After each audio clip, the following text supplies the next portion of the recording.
Thriving on Chaos is a great book, by the way, the title, Thriving on Chaos. It's by Tom Peters.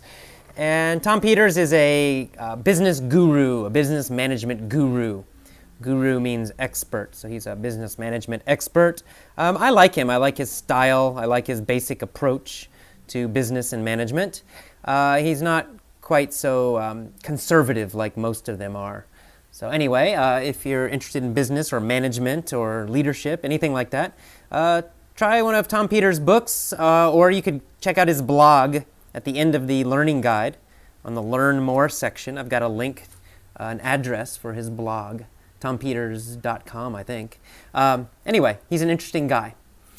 Dennis Littke is also an interesting guy, which the quote at the beginning of that article is from Dennis Littke. He wrote a book called The Big Picture. And Dennis Littke was he started as a middle school principal. He was a principal in a public middle school here in America. And of course, he started the school. When he took over, when he became the boss, the school was in bad shape. It was really bad. And over time, over a couple years, he made it into a really great school, really, really good school. The students did very well. But he was still frustrated because he felt that in the public school there were too many rules, too many problems. He couldn't do what he wanted to do. So he started his own school, and he got people to donate to help build this school. The school is not just for rich people, even though it's private. They take a lot of people who don't have money. So they get money from the community, from businesses, things like that. It's a really interesting school. And in fact, I think now he has many schools. So check out that other link on the learning guide about Dennis Littke. He's a very interesting guy. But let's go back to the basic theme, which is thriving on chaos, succeeding when times are changing very fast. And I think right now in this period in history, this is a chaotic time. There's a lot of changes. Certainly we see in technology, new technology changing all the time, right? You get a new computer, and 3 years later, your computer's old. The technology's old. And you get an iPod, and 3-4 years later, the iPod's old. Everything is changing very, very quickly. I must admit that I thrive on chaos. I like it. I like change. I do not thrive on conservatism. I don't thrive in a situation that's not changing. So, kind of a conservative culture or a conservative period in time is antithetical to my personality. I don't like it. I like change. I always like to be learning something new, trying something new, changing. I don't know. Some people, of course, chaos is antithetical to them. They don't like it. A lot of people in my family members, they don't like it so much, right? They like to do the same thing each day. They like stability. And a lot of people like that. But whether you like that or not, the truth is that our societies, our culture, all over the world are changing very quickly right now. So even if you don't like it, it doesn't matter. You have to learn to thrive on chaos somehow. It doesn't matter if you're a teacher, it doesn't matter if you're a student, it doesn't matter if you are a business person, even your family relationships. Our relationships are evolving very quickly. The old relationships of the past between men and women, they're just not the same anymore. And in many ways, I think that's a good thing. I think a lot of women think that's a good thing. I don't know about men, but a lot of women do think that's a good thing. So anyway, everything's changing quickly, and we got to learn to change with it. I once went whitewater rafting. I've been several times, actually. But I remember something when I went the first time. There was a guide for the raft. Whitewater rafting is when you go on a river that's very big river, right? Huge waves, and it's a little bit dangerous. And the guide told us in our little group, he said that when you come to the rapids, when you come to the fast part of the river, where it's very tumultuous, right? This part of the river is tumultuous, a lot of rocks, the river's changing quickly. It's easy to fall out of the boat. It's easy for the boat to hit a rock and turn over, and everybody falls out. So he said the secret is when you come to the rapids, when you come to the tumultuous part, you have to row faster. You have to make the boat go faster than the river. if you are going faster than the river, you still have some control. You can control the boat. But if you do the opposite, if you try to go slower, if you try to slow down, if you fight against the river, then you're going to have a problem. Then you lose control and you're going to hit a rock and you're going to fall out or fall over. So I think that's a great metaphor, a great analogy for life in general, that when the time is changing a lot, when the environment's changing quickly, you need to go faster. You need to change faster than the environment. If you change faster, you actually will keep some control and you will be able to adapt quickly and thrive. On the other hand, if you try to resist the change, if you try to slow down, if you try to go against it, that's when you lose control. That's when you become overwhelmed. That's when the environment will defeat you and you are going to be in a very bad situation. So I like that idea, that picture of when you hit a time in your life where there's a lot of change, you have to change even faster. That's how you survive. That's how you thrive. Anyway, it's a good analogy. I like it. I try to use it in my life. When things start changing in my life, even if I don't like it, I realize I can't resist it. I can't fight against it. I have to actually change myself much faster.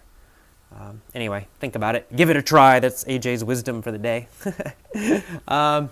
Another thing I talk about in the article is the idea of acting first and then thinking.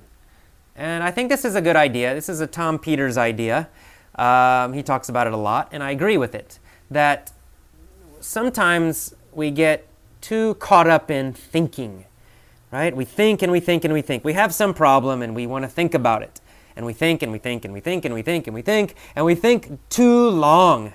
And if you think too much, you become paralyzed. You can't act, right? You get stuck thinking. And it's easy to become depressed. It's easy to become worried. It's easy to become scared if you just think and do nothing else. But action can kind of break the fear. If nothing else, if it has no other purpose, taking an action, any action, can help you break the fear. You get over the fear. And then something happens. You act and something happens. Maybe something good happens, maybe something bad happens, but at least something happens, and now you have something concrete to think about, right? You have a result. You can look at this real-life concrete result, and you can say, wow, that's not what I wanted, and what can I do differently? What can I try next? You have something concrete to work with. And it's basically an experimental approach. It's a scientific approach, right? You have a hypothesis, a quick idea, and you test it. And either it works or it doesn't. You think about it again, and then you test something else. And you just keep doing this, and eventually you come up with some really interesting ideas, and eventually you find things that work very well. So I like this idea of acting first, then thinking about it, then acting again, then thinking about it again. I think it's a good process for innovation. I think it's a good process for creativity. I think it's a good process for learning and for science. In general, it's a good process because it helps you, get both sides. Obviously, we need both action and thinking. If you only act, which some people do that also, then you just keep doing the same thing again and again and again and again and again, and you get the same result, and that doesn't help much. So you definitely need to think.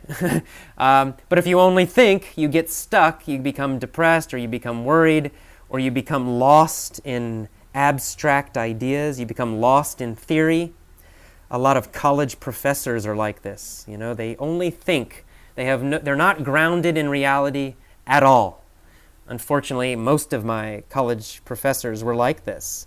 So they could think a lot, they could certainly talk really well, they could argue very well, but they never did anything. They never did anything useful, they never did anything at all. I guess that's okay if you're a college professor, but for most people living in the real world, you need action also. So anyway, I like this idea of both, action and thinking. It's kind of like yin and yang, I guess. Finally, I like this idea of, in general, this process of enjoying the process of learning, enjoying the process of growing. It's good for language learning. It's good for any kind of learning. And you learn to focus more on the process and not be so caught up in the result, because, results are temporary. And if you get a bad result, you just discard it. You think about it, you discard it, and then you just try again. It's that simple. It's not a big deal if you, quote, fail. So-called failures are not really failures. Many times so-called failures can be really great experiences that you can learn from them, and they can cause you to succeed in a big way in the future. Steve Jobs, the president and founder of Apple, talks a lot about this idea of failures are not failures. He had a lot of, quote, so-called failures in his life, but he's grateful for those failures. He doesn't consider them failures because they helped him to learn. He never would have developed Apple Computer if he had not had those failures. Okay, so anyway, and he talks a lot about this process of testing and then reflecting, then thinking, then discarding the bad stuff, the stuff that didn't work, and then brainstorming new ideas, finding out what might work, and then testing the new idea. And then something happens, either failures, some successes, and then you reflect on it, you think about it, and then you test, you make a new idea, and then you test that. And it's just a never-ending process. And the trick is to enjoy that process. Just enjoy the process of testing things, trying things, thinking about them, and then thinking of new ideas, and then testing those. If you start enjoying that process, you'll be amazed. It will lead to great success, huge successes in your life, in all aspects of your life. And I think that's one of the meanings of enjoying the ride, not just focused on the result, but enjoying the ride itself. All right, well, that's it. That's my commentary today on thriving on chaos. Again, I recommend, if you want to learn more or you like this topic, go to tompeters.com, read some of his blog items. Even better, get some of his books on Amazon. I think he has some excellent books. Tom Peters has excellent books. And Dennis Litke also has some excellent books, especially The Big Picture. I recommend that book especially. Okay, great.